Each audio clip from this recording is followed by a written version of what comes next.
Hey guys, welcome to our channel. In this video lecture, we will discuss our next topic. अपना जो next topic है types of chemical reactions. Chemical reactions कितने types की होती हैं वो सब कुछ अपन डिस्कस करेंगे, है ना। और इससे पहले के वीडियो लेक्चर में अपन यहाँ तक कंप्लीट कर चुके थे बेटा।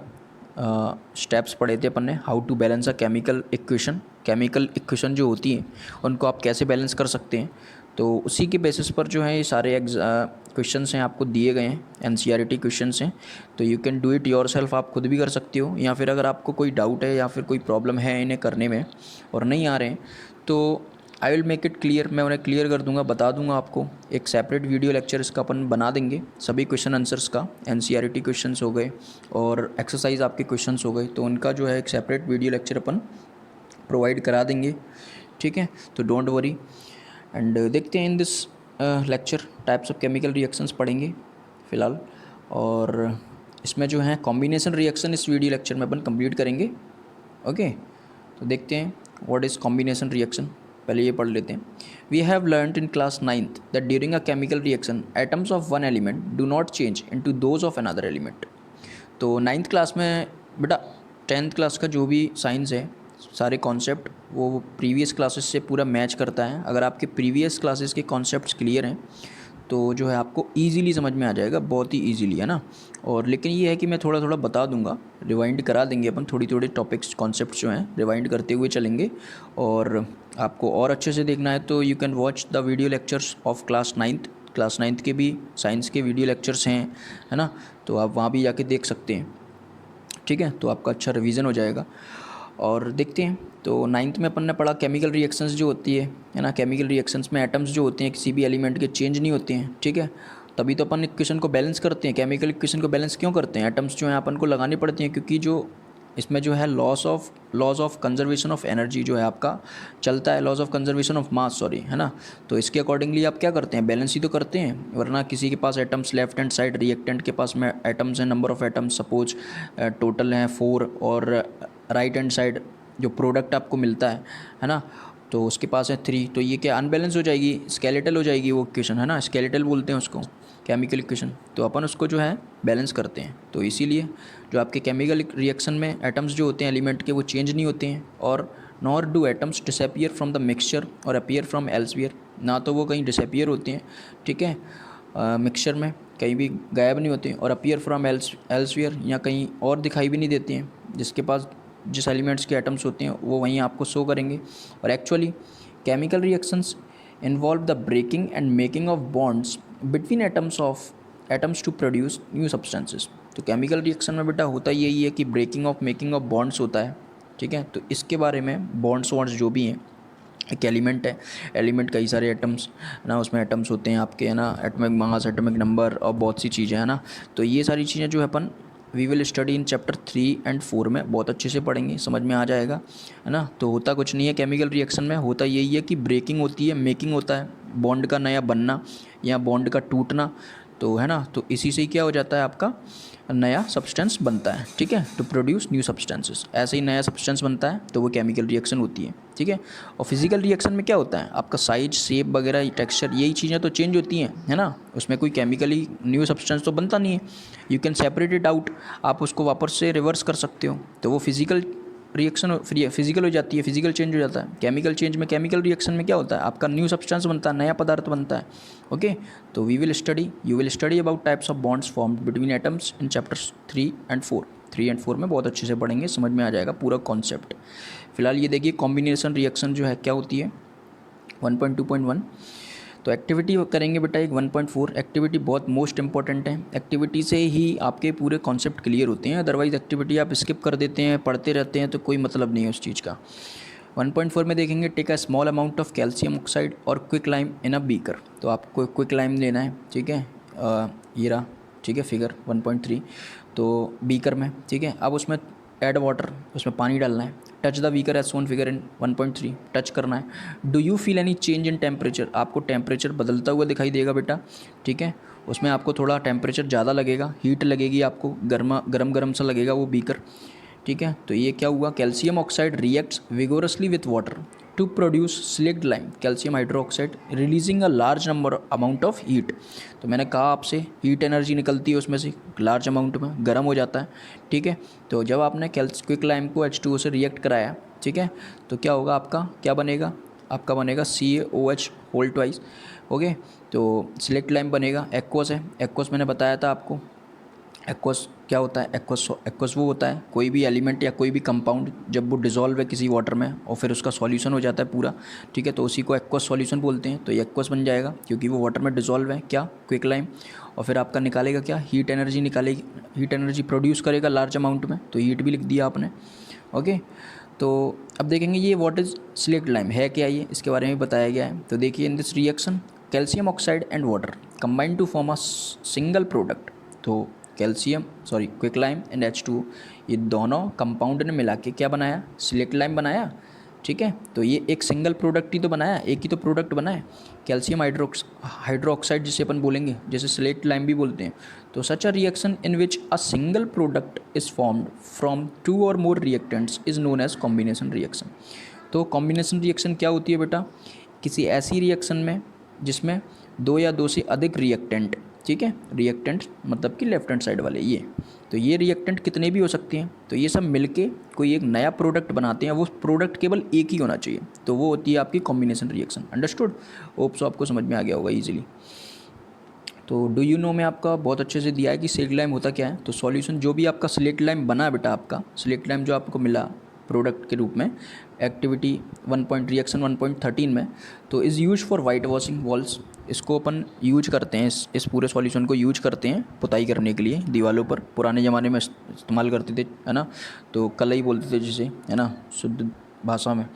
तो इससे अपन पुताई करते थे, कलई की पुताई होती थी। Calcium hydroxide reacts slowly with the carbon dioxide in air to form a thin layer of calcium carbonate on the walls. अब इसकी पुताई करने के बाद में फिर क्या होता है, ये CaOH का उल्टवाइज जो कैल्शियम हाइड्रोक्साइड है जिसे आप सिलेक्ट लाइम बोलेंगे, वो कार्बन डाइऑक्साइड से एयर में जो कार्बन डाइऑक्साइड है CO2 जो है एयर के अंदर CO2 जो गैस है उसके साथ रिएक्शन करेगा और एक थिन लेयर, पतली सी लेयर बनाता है कैल्शियम कार्बोनेट की।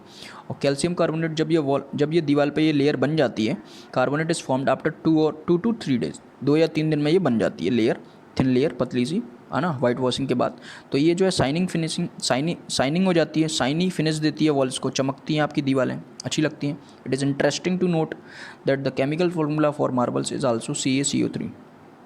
और CaCO3 कैल्शियम कार्बोनेट का जो है केमिकल फार्मूला है बेटा, ये रहा, है ना। तो आप जानकर ये जो है इंटरेस्टिंग लगेगा आपको कि जो फार्मूला है मार्बल का भी फार्मूला CaCO3 ही होता है, कैल्शियम कार्बोनेट, है ना।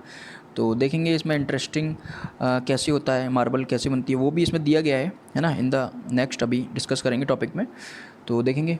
Late us discuss some more examples of combination reactions. कुछ और एग्जांपल्स है कॉम्बिनेशन रिएक्शंस के, जैसे कोल है आपका, कार्बन जिसे बोलते हैं शुद्ध रूप में, कोयला मतलब कार्बन को अगर अपन ने ऑक्सीजन की प्रेजेंस में जलाया, ओके, तो CO2 आपकी गैस मिलेगी, तो एक सिंगल प्रोडक्ट मिल रहा है आपको, you will get the single product. Formation of water from H2 hydrogen gas and oxygen gas, तो हाइड्रोजन गैस और ऑक्सीजन गैस के साथ आपने रिएक्शन कराया तो आपको H2O मिला, लिक्विड मिला, मतलब कि वाटर, तो सिंगल प्रोडक्ट है, ओके। इन सिंपल लैंग्वेज, बहुत सिंपल लैंग्वेज में अगर अपन बोलें तो we can see that when 2 और मोर सब्सटेंसेस, अब वो सब्सटेंसेस या तो एलिमेंट हो सकता है, जैसे ये एलिमेंट है, ठीक है, या फिर कंपाउंड हो सकते हैं, जैसे कि यहाँ पे कंपाउंड थे, ये कंपाउंड था, क्विक लाइम जो था वो कंपाउंड था, ठीक है। तो 2 और मोर सब्सटेंसेस, एलिमेंट्स हो सकता है या कंपाउंड्स हो सकते हैं, combine to form a single product, दोनों मिलके एक सिंगल प्रोडक्ट बनाएंगे। The reactions are called combination reactions. तो कॉम्बिनेशन रिएक्शंस आपको बहुत अच्छे से समझ में आ गई होगी बेटा, एग्जाम्स में पूछी जाए तो लिख देना, और 1-2 एग्जाम्पल्स लिख देना, पूरे नंबर मिल जाएंगे। इन एक्टिविटी 1.4 में एक्टिविटी में we also observe that a large amount of heat is evolve. अब आपने ये देखा कि 1.4 में एक्टिविटी में आपने करने पर आपको हीट भी प्रोड्यूस हुई थी, आपने बीकर को टच किया था तो हीट भी निकली थी, तो this makes the reaction mixture warm. तो ये जो हीट आपको निकलती है तो इससे रिएक्शन जो है, मिक्सचर जो है आपका वार्म, गर्म हो जाता है, और reaction in which heat is released along with the formation of products are called exothermic chemical reactions. तो बेटा कॉन्सेप्ट ये है कि एक्सोथर्मिक रिएक्शन केमिकल रिएक्शंस क्या होती हैं। तो एक्सोथर्मिक केमिकल रिएक्शंस ऐसी रिएक्शंस होती हैं जिसमें हीट आपकी निकले, ठीक है। आपने 2 रिएक्टेंट हैं, दोनों रिएक्टेंट को क्या किया, रिएक्शन कराया, उसके बाद एक सिंगल प्रोडक्ट मिला, प्रोडक्ट के साथ साथ आपको क्या मिला, हीट मिली। तो हीट मिलना हो जाती है एक्सोथर्मिक केमिकल रिएक्शंस। ओके, तो ये होती है एक्सोथर्मिक केमिकल रिएक्शंस। ओके, और other examples of exothermic reactions जैसे burning of natural gas CH4 methane और O2 के साथ आप उसको जो है बर्निंग जब वो चलेगी तो CO2 प्रोड्यूस करती है गैस, H2O भी निकलेगी, उसके साथ साथ आपके एक्सोथर्मिक रिएक्शन है, इसमें हीट भी निकलती है। ओके, तो do you know that respiration is an exothermic process? तो आप ये भी जानते हैं कि एक्सोथर्मिक प्रोसेस है, रेस्पायरेशन अपन सांस लेते हैं, कैसे है देखेंगे। We all know that we need energy to stay live, ठीक है, रहने के लिए चाहिए एनर्जी। ओके, तो we get this energy from the food we eat, तो फूड से अपन लेते हैं। During digestion food is broken down into simpler substances. बेटा ये छोटी छोटी चीज़ें हैं जो अपन 9th 8th 7th 6th classes से पढ़ते आ रहे हैं। ओके, डाइजेशन से फूड जो है ब्रोकन डाउन हो जाता है सिंपलर सब्सटेंसेस में। कॉम्प्लेक्स सब्सटेंसेस होते हैं सब पूरे सिंपलर सब्सटेंसेस में ब्रेक डाउन होते हैं अपनी बॉडी में।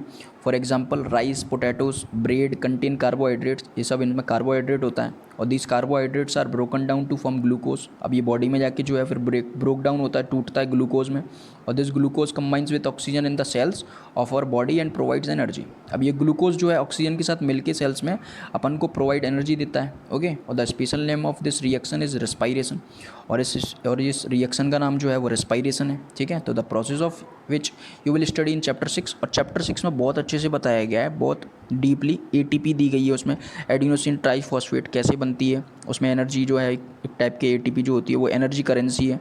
तो चैप्टर 6 में वी विल स्टडी मोर, बहुत अच्छे से जानेंगे और डीपली जानेंगे रेस्पायरेशन के बारे में। तो स्टे ट्यून बने रही है ना। तो अभी फ़िलहाल कॉम्बिनेशन रिएक्शन पढ़ रहे हैं, ठीक है, तो कॉम्बिनेशन रिएक्शन पर आप फोकस करें। अब इसका फॉर्मूला दिया गया है C6H12O6 एक्वस है, ग्लूकोज ऑक्सीजन के साथ रिएक्शन करेगा, CO2 निकलेगा।